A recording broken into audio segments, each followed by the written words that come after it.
Hello दोस्तों, स्वागत है आपका अपना YouTube channel the club classes में। आज हम आप लोगों को बताने जा रहे हैं मनुष्यों में निषेचन कैसे होता है, कैसे मनुष्य जन्म करते हैं, कैसे नर और मादा का निषेचन होता है। तो इससे पहले वाले वीडियो में आप लोगों को हम बताते थे कि मनुष्य में दो भाग होता है, एक होता है नर और एक होता है मादा। एक होता है नर और एक होता है मादा। नर में होता है शुक्राणु, नर में क्या होगा? शुक्राणु होगा। मादा में क्या होगा? अंडाणु होगा। नर युग्मक को हम शुक्राणु कहते हैं और मादा युग्मक को अंडाणु कहते हैं। और दोनों का आपस में संलग्न होना ही निषेचन कहलाता है। दोनों का आपस में संलग्न होना ही क्या कहलाएगा? निषेचन। जैसे अंडाणु और शुक्राणु आपस में संलग्नित हो जाएगा, यह क्रिया निषेचन कहलाती है। अब कैसे मनुष्य में निषेचन होगा? मादा और अंडाणु और शुक्राणु आपस में निषेचित कैसे होते हैं? इसके लिए हम जानते हैं कि नर का एक नर जननांग और एक मादा जननांग के बारे में आप लोगों को हम बता चुके थे इससे पहले वाले वीडियो में। तो नर में और मादा में, जब नर और मादा, एक होता है नर और एक होता है मादा मनुष्य में, तो जब नर और मादा आपस में संभोग करते हैं तो उस समय नर का शिश्न मादा की योनि में पहुंचता है। नर का शिश्न कहाँ पहुंचेगा? मादा की योनि में पहुंचेगा। और जैसे ही नर का शिश्न मादा की योनि में पहुंचेगा तो नर के शिश्न स्खलित वीर्य को मादा की योनि में पहुंचा देता है।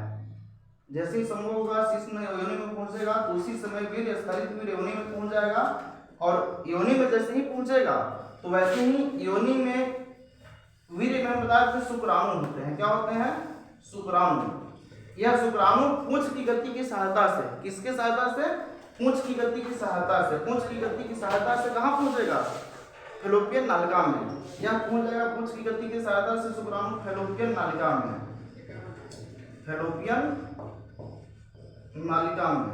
और जैसे ही फैलोपियन नालिका में पहुंचेगा तो यह 12 घंटा तक जीवित रहेगा। एक घंटा तक? 12 घंटा तक। कौन? शुक्राणु। कहाँ? फैलोपियन नालिका में। और इस 12 घंटा में एक और बताते हैं हम, मादा में अंडाशय, और अंडाशय से निकल करके अंडाणु पहुंचता है फैलोपियन नालिका में। और जैसे ही अंडाशय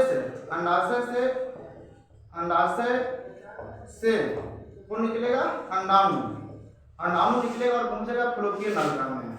और फैलोपियन नालिका में ही, यहाँ पे फैलोपियन नालिका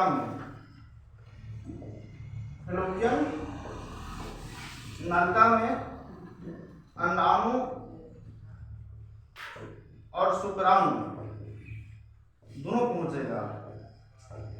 शुक्राणु पहले पहुंचा फैलोपियन नालिका में और फिर अंडाणु अंडाशय से निकल करके पहुंचेगा फैलोपियन नालिका में, और दोनों का संयोजन होगा। और संयोजन जैसे ही होगा वैसे ही निषेचन हो जाएगा। और निषेचन होने के बाद यही अंडाणु शुक्राणु युग्मनज बनेगा। और फिर युग्मनज बनकर यहाँ से खिसक कर नीचे की ओर चल जाता है गर्भाशय में। कहाँ पहुंच जाएगा? गर्भाशय में। और गर्भाशय में ही भ्रूण बनता है और भ्रूण का धीरे धीरे विकास होना स्टार्ट हो जाता है। और जिस समय निषेचन हुआ, भ्रूण का विकास हुआ, उस समय एक हार्मोन प्रोजेस्टेरोन स्रावित होगा। और प्रोजेस्टेरोन स्रावित होगा मादा में हार्मोन, और जिससे गर्भाशय की दीवार जो होता है मोटी होने लगेगा। भ्रूण के विकास के लिए सब तैयारी आवश्यक होता है और भ्रूण विकसित होने लगता है। विकसित होते होते धीरे धीरे युग्मनज बढ़ता जाता है, बढ़ते बढ़ते हो जाता है, शिशु बन जाता है। अब हम आप लोगों को जानने जा रहे हैं। देखिए यहाँ पे लिखा हुआ है फैलोपियन नालिका में शुक्राणु की गति लगभग 100 माइक्रोन प्रति मिनट होता है। 1 मिनट में 100 माइक्रोन की दर से शुक्राणु योनि से फैलोपियन नालिका में पहुंच जाता है तथा यह शुक्राणु फैलोपियन नालिका में 12 घंटा तक जीवित रहेगा। कितने घंटा तक जीवित रहेगा? 12 घंटा तक जीवित रहेगा। अब इसके बाद मासिक चक्र होता क्या है? तो हम पहले वाले वीडियो में बता चुके हैं कि लगभग 10 से 12 वर्ष की अवस्था में स्त्रियों में जनन की क्षमता प्रारंभ हो जाती है। 10 से 12 वर्ष की अवस्था में स्त्रियों में जनन की क्षमता प्रारंभ हो जाती है। और उनके आंतरिक जननांगों में, कहाँ? आंतरिक जननांगों में बहुत सारे चक्रीय क्रियाएं होने लगती है। 10 से 12 वर्ष की अवस्था में आंतरिक जननांगों में बहुत सारे चक्रीय क्रियाएं होने लगती है। और उसी को हम मासिक चक्र कहते हैं, मासिक धर्म कहते हैं, मासिक चक्र कहते हैं, या रजो धर्म कहते हैं, रजो वृत्ति कहते हैं, बहुत सारा नाम है। 10 से 12 वर्ष की अवस्था में स्त्रियों में शरीर में जननांगों में आंतरिक क्रियाएं होने लगती है और यह क्रियाएं हार्मोन के स्राव से होता है। अब यह मासिक चक्र 28 दिनों तक चलेगा। कितने दिनों तक चलेगा? 28 दिनों तक। और 28वें दिन के बाद इसकी पुनरावृत्ति भी होगा। मासिक चक्र 28 दिनों तक चलती है और 28 दिनों के बाद इसकी पुनरावृत्ति होगा। तथा मासिक चक्र के प्रारंभ में, कब? मासिक चक्र के प्रारंभ में, जब मासिक चक्र प्रारंभ हो जाएगा तो उसी समय अंडाशय में स्थित होता है अंडाणु। अंडाशय में स्थित होता है अंडाणु। यह धीरे धीरे परिपक्व होना स्टार्ट कर देगा। क्या होने लगेगा? धीरे धीरे परिपक्व होने लगेगा। कब? जब मासिक चक्र प्रारंभ होगा तो उसी समय से अंडाणु परिपक्व होने लगेगा। और परिपक्व किसके कारण होगा? तो पिट्यूटरी ग्रंथि से स्रावित हार्मोन के कारण होता है।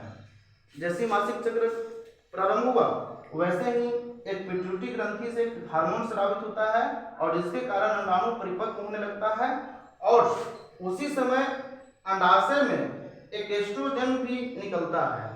जैसे ही अंडाणु निकलेगा उस समय अंडाशय में एस्ट्रोजन निकलेगा, हार्मोन जो गर्भाशय की दीवार को आवश्यक परिवर्तन लाकर उसके दीवार को मोटी कर देती है। और इसी एस्ट्रोजन के कारण आवश्यक दीवार क्या होती है? गर्भाशय की दीवार मोटी हो जाती है। अब हम बताएं कि 28 दिन तक यह चक्र चलेगा और 28 दिन के बाद इसकी पुनरावृत्ति होगा और पहुंचेगा कहाँ? अंडाणु निकल करके पहुंचेगा फैलोपियन नलिका में, वहां निषेचन होगा। अब होता क्या है कि जैसे यह तो हो गया निषेचन होने के बाद, और निषेचन यदि नहीं होगा, निषेचन नहीं हुआ तो क्या होगा? तो निषेचन जब नहीं होगा तो निषेचन नहीं होने के बाद यानी कि अंडाणु शुक्राणु का निषेचन नहीं हुआ तब क्या होगा? तो जैसे अभी हम बताएं कि फैलोपियन नलिका में शुक्राणु पहुंचेगा तो फैलोपियन नलिका में शुक्राणु भी 36 घंटा तक जीवित रहेगा। कितने घंटा तक जीवित रहेगा? 36 घंटा तक। कौन? अंडाणु। जैसे ही अंडाशय से अंडाणु निकलेगा फैलोपियन नलिका में 36 घंटा तक जीवित रहेगा और यही 36 घंटा के अंदर शुक्राणु से निषेचन होगा तो एक मर्द बनेगा, निषेचित तो होगा, शिशु का निर्माण होगा, और नहीं होगा तो यार फिर शुक्राणु और अंडाणु दोनों नष्ट हो जाते हैं। अब अंडाणु जो नष्ट होगा, यह अंडाणु नष्ट हुआ अंडाणु तथा रक्त कोशिका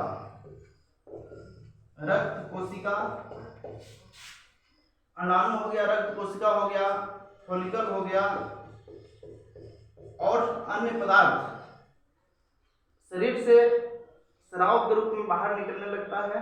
और यह निकलेगा 28वें दिन मासिक चक्र के केवल दिन, मासिक चक्र के 28वें दिन। मासिक चक्र जब प्रारंभ होगा ये 28वें दिन, मासिक चक्र के प्रारंभ होने से 28वें दिन ये सभी अंडाणु, रक्त कोशिका, नष्ट अंडाणु जो नष्ट हो जाएगा, निषेचन नहीं होगा, वह अंडाणु, रक्त कोशिका, फोलिकल इत्यादि शरीर से स्राव के रूप में बाहर निकलने लगता है और इसी को कहा जाता है मासिक स्राव। क्या कहते हैं? मासिक स्राव। मासिक स्राव क्या होगा? तो मासिक स्राव नष्ट अंडाणु, रक्त कोशिका, फोलिकल इत्यादि का मिश्रण होता है जो बहाव के रूप में योनि के रास्ते से शरीर के बाहर निकलता है और यह निकलेगा 28वें दिन। किसके 28वें दिन? तो मासिक चक्र प्रारंभ होने के 28वें दिन या अंडोत्सर्ग के 14वें दिन। यानी कि अंडोत्सर्ग होता है कब? 14वें दिन एक अंडाणु निकल कर पहुंचेगा अंडाशय में, फैलोपियन नलिका में, उसके 14वें दिन और मासिक चक्र के 28वें दिन ये सभी स्राव के रूप में बाहर निकलता है जिसको हम मासिक स्राव कहते हैं।